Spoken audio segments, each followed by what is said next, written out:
Եվ այսպես ապրիլ առողջ հաղորդաշարի առաջին հատվածում բազմաթիվ հեռուստադիտողների խնդրանքով եւս մեկ անգամ փորձառու ուրոլոգի անմիջական մասնակցությամբ փորձելու ենք լուսաբանող տեղեկատվություն ապահովել մեր օրերում լայն տարածում գտած մի շարք ուրոլոգիական խնդիրների վերաբերյալ։ Ուրոլոգիական հիվանդությունները իհարկե բազմազան են, հիմնականում շեշտը պետք է դնել տղամարդու առողջության վրա, հատկապես շագանակագեղձի հիվանդությունների վրա։ Շագանակագեղձի քաղցկեղ, շագանակագեղձի ադենոմա եւ շագանակագեղձի բորբոքում կամ պրոստատիտ։ Շատ կարեւոր է նաեւ ուշադրություն դարձնել տղամարդու անպտղության խնդիրներին, տղամարդու, ինչպես նաեւ կնոջ սեռական խնդիրներին, միզաքարային հիվանդության, բորբոքային խնդիրներին, ինֆեկցիաներին եւ այլն։ Մեր կենտրոնում մենք իրականացնում ենք ծրագիր, որը նպատակ ունի հատկապես շագանակագեղձի քաղցկեղով հիվանդներին հայտնաբերել, այսինքն սկրինինգ կատարել։ Սկրինինգ նշանակում է, երբ հիվանդը որևիցե գանգատներ չի նշում, բայց դիմում է բժշկի զուտ տվյալ հիվանդության վերաբերյալ կատարելու մի շարք քննություններ։ Շագանակագեղձի քաղցկեղին անդրադառնալով սկրինինգային հետազոտությունների մեջ մտնում են PSA քննությունը։ Սկրինինգային տարիքը համարվում է շագանակագեղձի քաղցկեղի համար 45 եւ անց տարիքը, որի ընթացքում հիվանդը դիմելով բժշկին կատարում է, ինչպես նշեցինք, PSA քննությունը, մատնային քննություն շագանակագեղձի բժշկի կողմից կատարվող եւ նաեւ որոշ այլ հետազոտություններ։ Դա միտված է զուտ հայտնաբերելու այն հիվանդներին, որոնք որ կարող է կյանքի ընթացքում ունենան շագանակագեղձի քաղցկեղ։ Որոնք են այդ ռիսկային խմբի հիվանդները։ Այն տղամարդիկ են, որոնց հարազատները հայր կամ հորեղբայր կամ եղբայր ունեցել են շագանակագեղձի քաղցկեղ։ Ռիսկային խումբ են համարվում նաև գեր մարդիկ կամ ընդհանրապես ճարպային սնունդ շատ օգտագործող մարդիկ։ Բժշկի դերը պետք է լինի հետևյալի մեջ հայտնաբերել այն հիվանդին, որի մոտ հնարավոր է որ լինի շագանակագեղձի քաղցկեղ։ Տվյալ սկրինինգը կատարվում է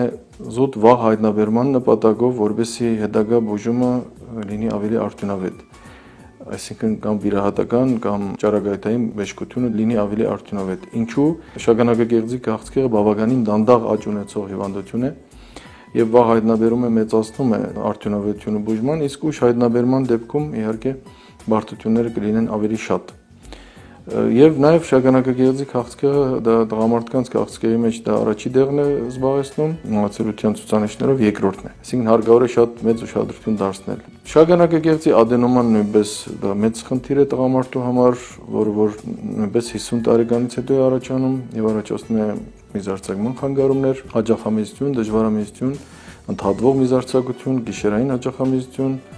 միզապարկի ոչ լրիվ դադարքման զգացողություն, մեկ խոսքով կյանքի որակի վրա ազդող խնդիր է։ Նույնպես շագանակագեղձի ադենոմային պետք է հետևել, որովհետև ադենոմայի սիմպտոմները, ախտանշանները վերոնշյալ կարող են ազդել նաև տղամարդու սեռական ֆունկցիայի վրա, որը որ հաջորդ հիվանդությունն է, որին ուզում եի անդրադառնալ, սեռական ֆունկցիայի խանգարումներ տղամարդու մոտ, դա էլ կյանքի որակի խնդիր է, բաց թողումներ չպետք է լինեն, որովհետև եթե լինելու դեպքում կարող է նույնպես բուժումը ոչ արդյունավետ կամ ուշացած լինի։ Շագանակագեղձի երրորդ հիվանդությունը դա պրոստատիտներն են, բորբոքումները, որոնք ցավոք սրտի պետք է նշել, որ երբեմն տարբեր մասնագետների կողմից ոչ ուրոլոգներ լինում են, ինչպես բժշկական լեզվով կարելի ասել, հիպերդիագնոստիկա, այսինքն այդ օրգանի բորբոքումը մի քիչ շատ ենք լսում, ճիշտ է տարածված է, բայց կարծում այդքան տարածված չէ։ Այսինքն հարկավոր է տվյալ բորբոքումների կամ հիվանդությունների դեպքում դիմել ուրոլոգին, քանի որ ուրոլոգը միակ մասնագետն է տվյալ օրգանի շագանակագեղձի։ Շատ կարևոր է նաև անդրադառնալ տղամարդու անպտղության խնդիրներին, որը որ նույնպես տարածված է ամբողջ աշխարհում եւ մեր հանրապետությունում, մեր հասարակության մեջ բավականին տարածված խնդիր է։ Պետք է հետազոտել լիարժեք հիվանդին, ինֆորմացիա տեղեկություն ստանալ իր կյանքի ընթացքի ինֆեկցիոն հիվանդություններ ունենալու, վիրահատություններ եւ այլ խնդիրների բորբոքումներ ունենալու մասին, ինչու՞ չէ նաեւ օրգանական որոշակի խնդիրներ, որոնք որ կարող են լինել սպերմատոգենեզի կամ սերմի առաջացման խանգարման պատճառ։ Ես բազմիցս դրա մասին ասել եմ, ուրոլոգը տղամարդու բժիշկ չէ միայն, այլ նաեւ կանանց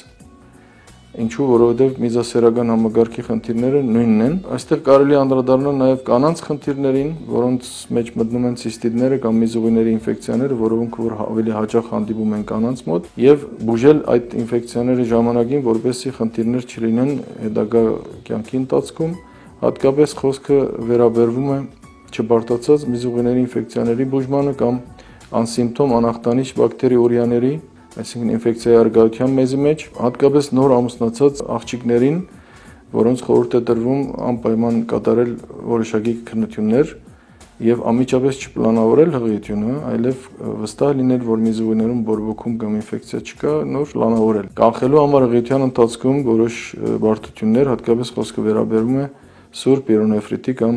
երիկամի սուր բորբոքման մասին, որը որ բավականին լուրջ եւ վտանգավոր հիվանդություն է։ Շատ կարեւոր է հորդորել մեր ազգաբնակչությանը եւ հատկապես տղամարդկանց տարին մեկ անգամ գտնվել օրոլոգիական հսկողության ներքո, կատարելու համապատասխան քննություններ, ժխտելու այն հիվանդությունները, որոնք որ կարող են հանդիպել տվյալ տարիքում, հատկապես խոսքը վերաբերում է շագանակագեղձի հիվանդություններին, միզուղիների ինֆեկցիաներին, ինչու՞ չէ նաեւ սեռական խնդիրներին, ունենալու համար ավելի բարձր կյանքի որակ, որին ձգտում են բոլորը։ Մեր կենտրոնում կատարվում են վերոնշյալ բոլոր հիվանդությունների եւ դիագնոստիկ եւ բուժական բոլոր միջոցները, այդ թվում եւ վիրահատական, այնպես որ հորդորում եմ խնդիր լինելու դեպքում դիմել հետազոտություն եւ բուժում ստանալու նպատակով։